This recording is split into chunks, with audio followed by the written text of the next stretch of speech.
Now, what are the post fertilization events? You already have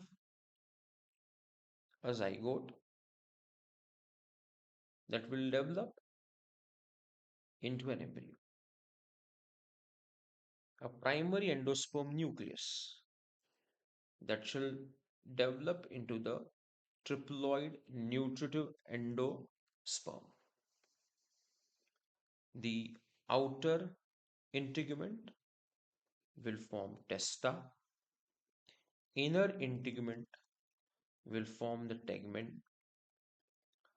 Together, it forms the seed coat.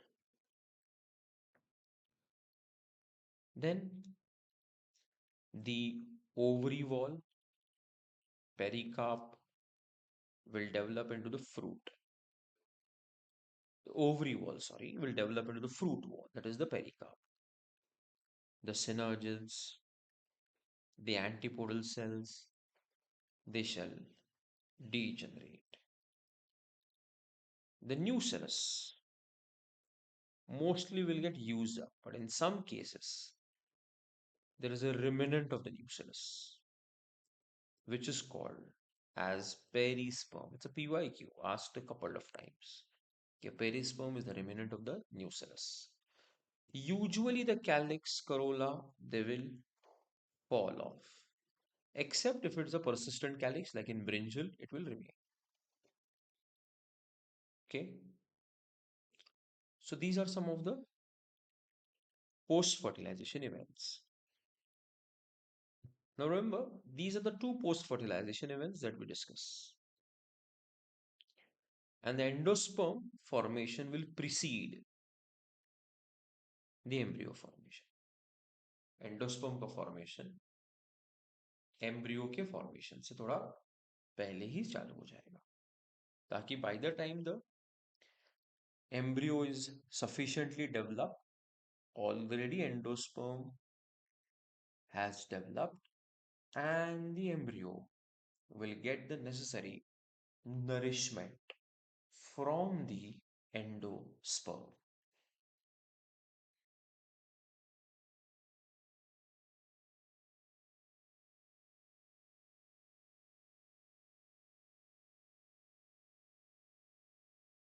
Now, so let us talk about the post fertilization changes, like development of endosperm. Now, endosperm tissue is rich in food which provides nourishment to the developing embryo. Depending upon the type of mitosis that occurs, if it is free nuclear mitosis, जिसमें karyokinesis takes place, cytokinesis gets delayed, it will form the nuclear endosperm. If initial division is cellular, later on it is free nuclear, it is formed, I'm sorry, if the initial division is cellular, later divisions are free nuclear, it will form halobial. Right from the first cell division, it is going to be cellular. It is form a cellular endosperm. Nuclear ho, halobial ho, final fate, it is going to be cellular only. So there are different types of endosperm formation. Okay. To give you a good example or an interesting example rather, this is the embryo sac, the developing embryo, formation of a large vacuole due to free nuclear mitosis, the free nuclei towards the periphery. Cell wall formation takes place towards the periphery, does not take place at the center. So now this is a cellular endosperm. It's a cellular endosperm which is called malai. And now you have a liquid nuclear endosperm which is called nariyal pani. Got it? So these are the different types of development that are there. Most commonly, you have the nuclear type, because right from the first division, it is a free nuclear mitosis. You have a cellular type, where from the right from the first division, it is cellular, where CK is followed by KK.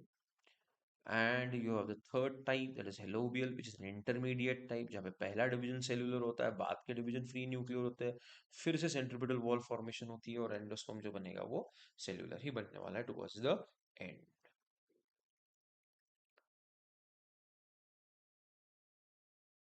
Then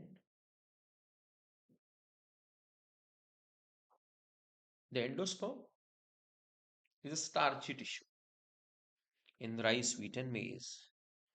It's a oily endosperm in castor and coconut. Coconut में coconut water, which is used for drinking, is the nuclear endosperm. The white kernel is a cellular endosperm. So these points just cross match them. And in morphology, we have already talked about a seed being endospermic and non-endospermic. If the endosperm is persistent, it remains in the seed and it is not completely consumed by the embryo. It is called as an endospermic seed, like in wheat, rice, and maize. But in the case of pea, groundnut, beans, the cotyledons are fleshy because the embryo has consumed the endosperm. Final seed will be non-endospermic. That is followed by dicot embryogenesis. That is the development of a dicot embryo. And some of the events in the dicot embryo development will summarize over here.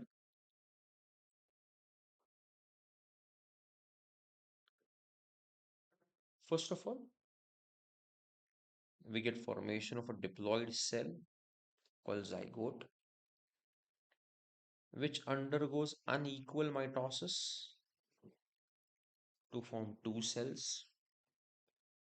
This is called as a two-celled proembryo. The larger cell is called basal cell. The smaller cell is called the embryonal cell. The basal cell is towards the chalaza, the embryonal cell is towards the microbial. The basal cell undergoes a series of mitotic divisions to form a row of 7 to 8 cells. The row is called as the suspensor. The topmost cell is called as the hostorial cell, and the lowermost cell is called as the hypophysis. The job of the suspensor is to push the developing embryo into the endosperm, after which the suspensor will degenerate.